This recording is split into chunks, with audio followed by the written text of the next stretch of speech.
Shalom Yasharallah, this your brother Dawada, coming back at you with this here truth again. First and foremost, I want to give all praise unto Yahweh, Bahashim, Yahweh Shai, Bahashim, Rakah. Double honors to the apostles and elders of Great Millstone that taught us this truth and that rule well. And salutation and much love for you, Akim, pushing this truth and sincerity on the four corners of the earth and enduring afflictions to feed and edify the elect. So I'm going to jump into this here article, which is, a prophecy that we've been speaking about, for the longest time. This is the world's famous Ezekiel 38, But nevertheless, as you see these things starting to come to pass, there's also another mix of another prophecy also coming to pass as well, too, dealing with, Obadiah 1 and 7. All right, we'll grab that in the scriptures. But nevertheless, I want to read this here article, because this is going into what? The hooks being put back into the jaw of basically Russia, It says Russian combat strength is at post USSR peak after decades of investment, says military industry bankroll British think tank.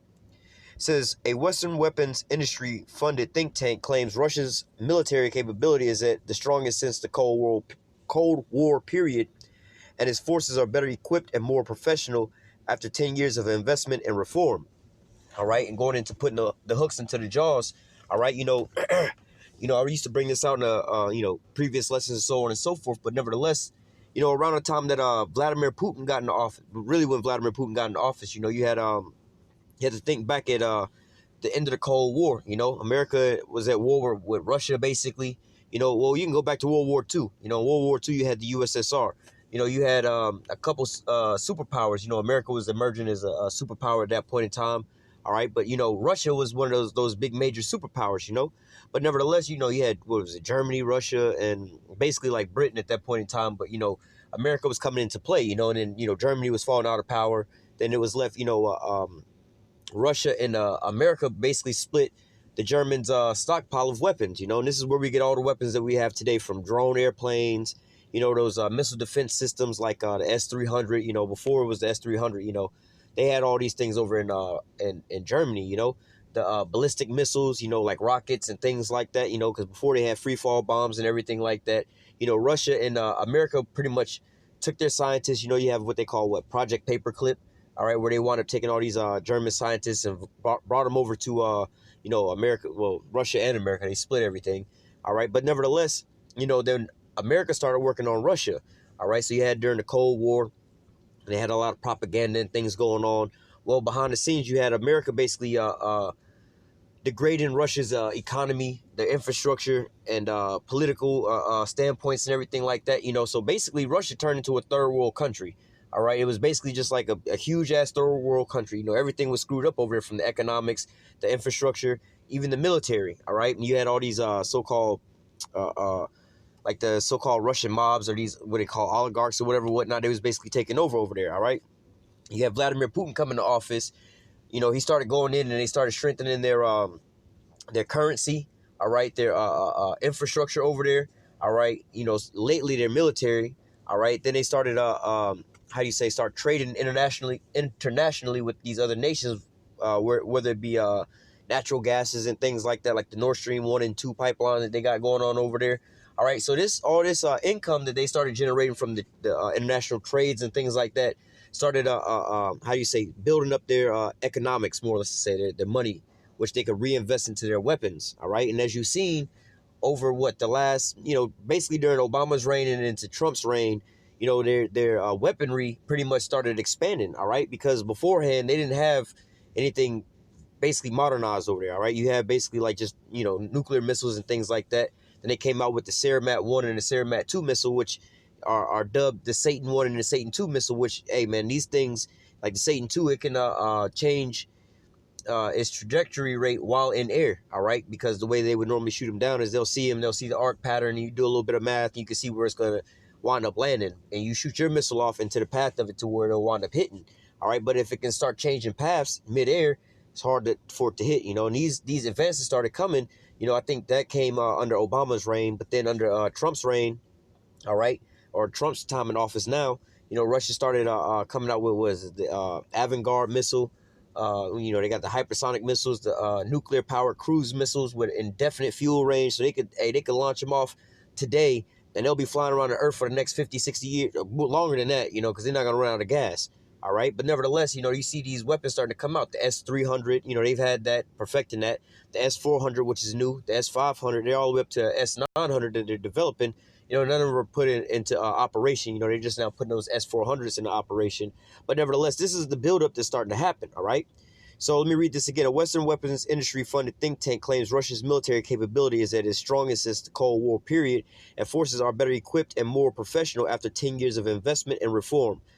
The International Institute of Strategic Studies says Russia's modernization and recent combat experience means is now a highly capable army, and it's worth noting that the organization is funded by the likes of Lockheed Martin, BAE Systems, Raytheon, and Boeing, all right, which these are all weapons companies for America, basically. This is where they, you got a couple other ones as well, too, but nevertheless,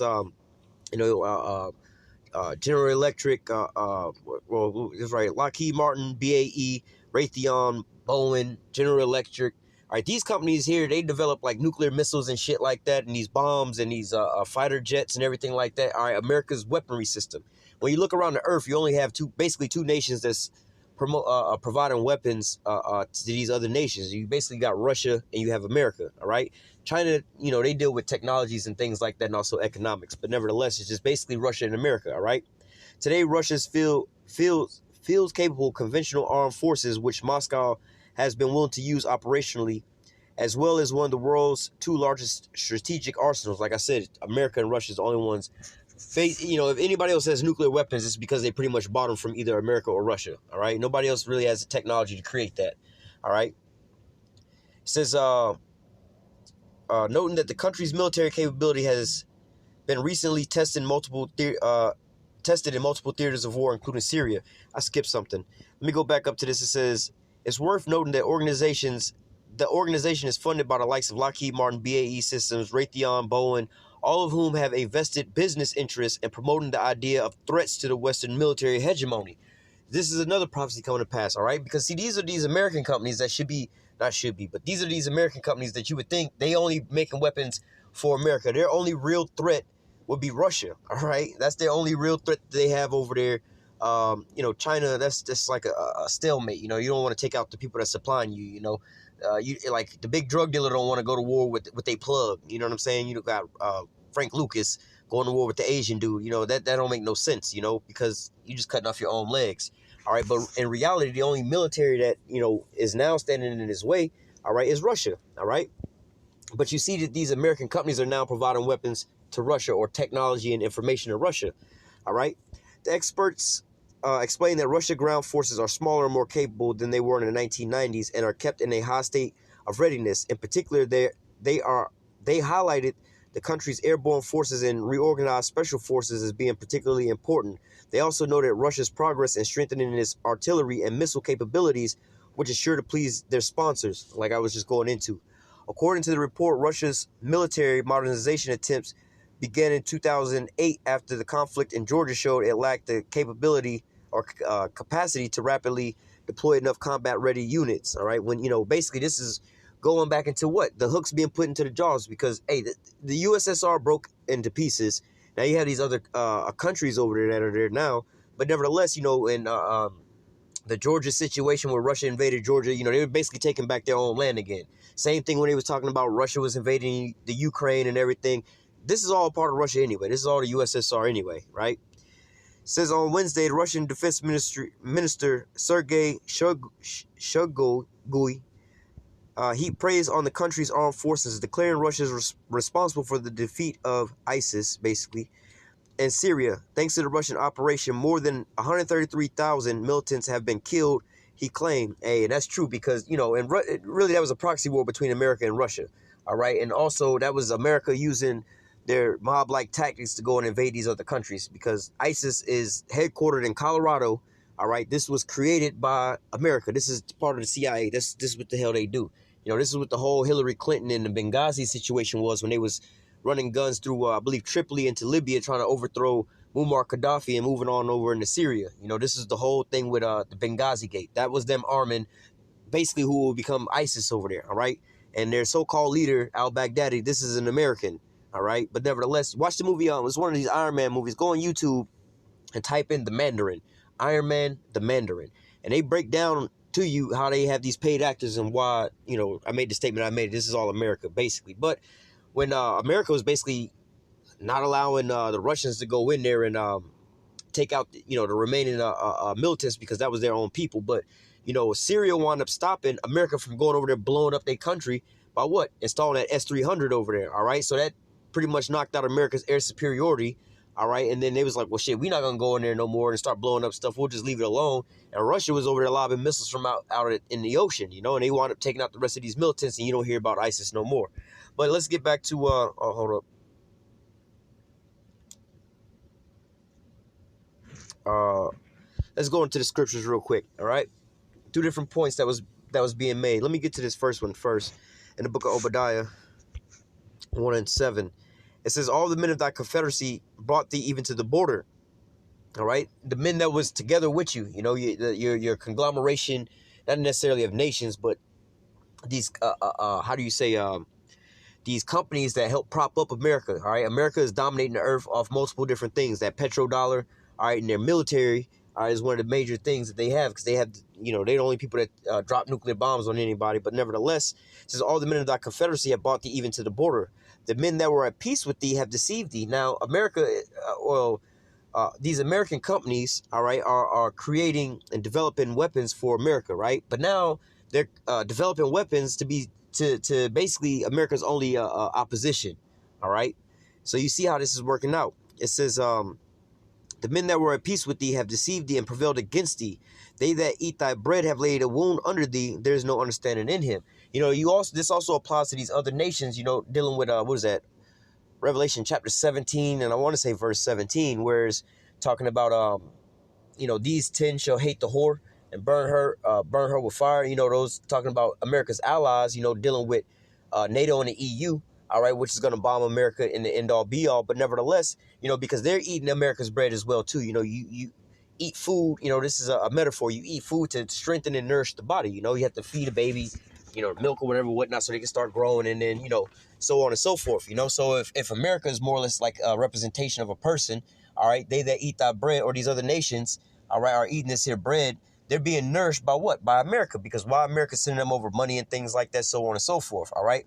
Now, you have these companies, though, not dealing with nations, but you have these companies, though, like Lockheed Martin, Raytheon. Like, Lockheed Martin and Raytheon only deal basically with weapons, all right? You have these other companies like Boeing. Now, Boeing, they make, like, the damn commercial airliners as well, too. But also because they're in avionics, they still deal with planes. You also have, General Electric, that make, like, your refrigerator and your microwave and shit like that. These people are also in the nuclear weapons business. They help create bombs and shit like that, too. BAE, I think DuPont, BASF. All right, these are all, they deal with chemical weapons and all these things. These are the people who make the damn weaponry and things like that, right? So now it says, let me read this again. It says, all the men of thy confederacy have brought thee even to the border, all right, bringing them out to war by doing what? Designing and helping out Russia with these advancements in weapons and things like that.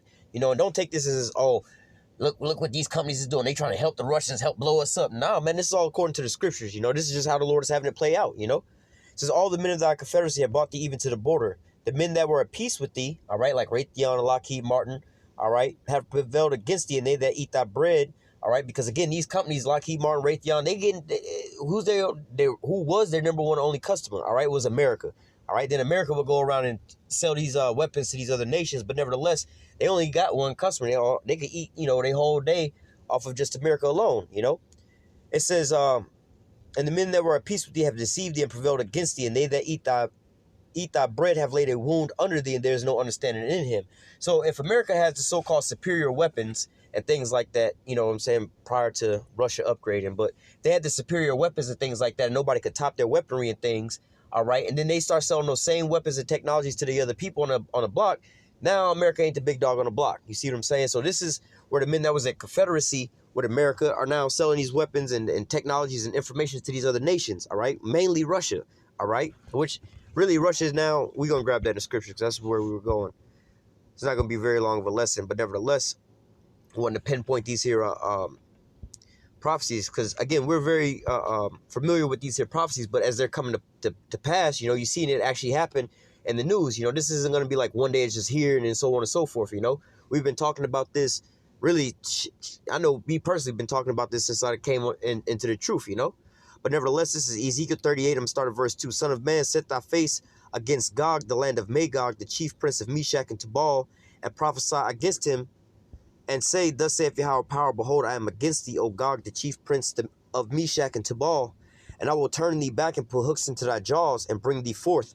Right? So we were reading about that article about how the Russians was praised how, oh, this is the strongest we've been since the 1990s and so on and so forth, the end of the Cold War. Well, yeah, that was at the point in time, because before that, you know what I'm saying, really, shit, World War II. You know, World War II, you had, what your boy name was, you had Joseph Stalin, Winston Churchill, and Adolf Hitler, man. Those are your, your power players right there, all right? But then all of a sudden, you know, obviously with the World War II, they took Germany out of the picture.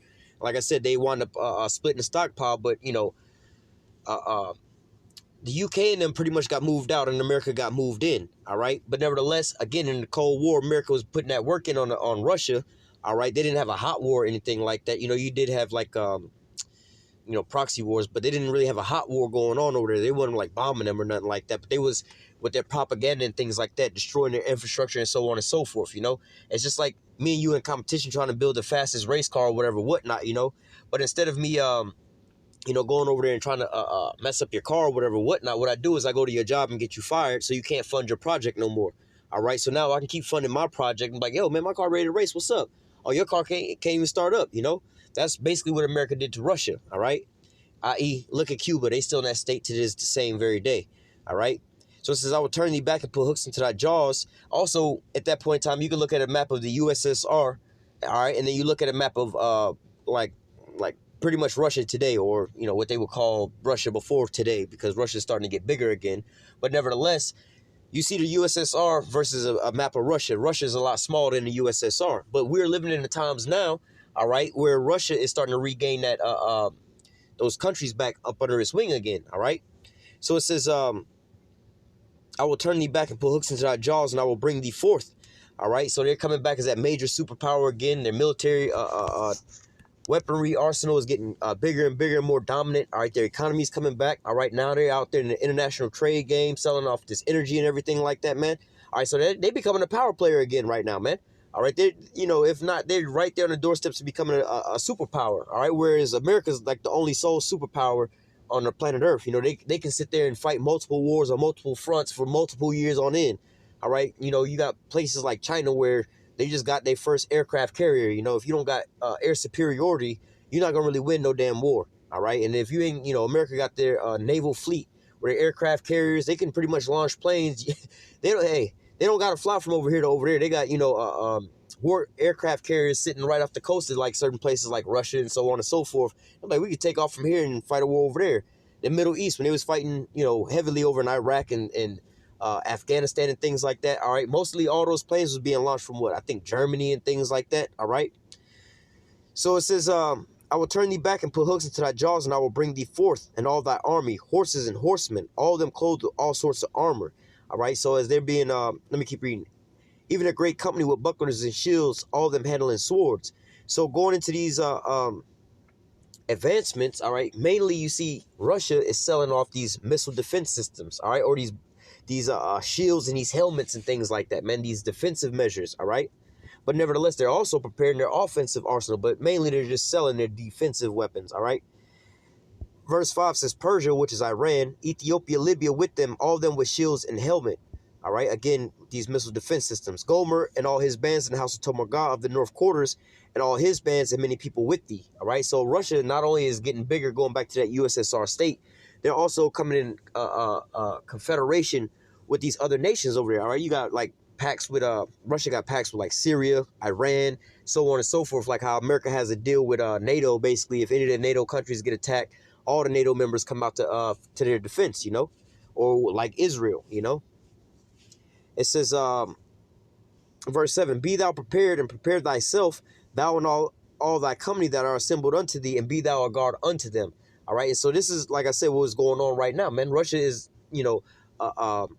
selling weapons to these other nations. Like you had the situation with what's his name, Rodrigo Duterte, and the Philippines leader. all right, where he's like, you know what, we're not buying no more weapons from America. We want to start buying them from Russia. You know, they try to buy submarines and like AK-47s and so on and so forth. He had the big debacle between America and the Philippines over where they was going to buy their weapons from. All right, so now America's having competition from the buyers, but not only that, they also having competition from the people that's developing these things. All right, they're starting to sell this same technology to Russia, man. All right, so hey, man, everything is going haywire for America right now. All right, I'm gonna go ahead and close out with that. Lord willing, this here lesson was edifying unto the elect. Until next time, I say, call halal Yahweh, Bahashim Yahweh Shai, Bahashim Rakak Kodash. Double honor to the apostles and elders of great millstone that taught us this truth and that rule well. And citation, much love for you. I can push this truth and sincerity in the four corners of the earth and enduring afflictions to feed and edify the elect. Until next time, I say, stay strong. Shalom.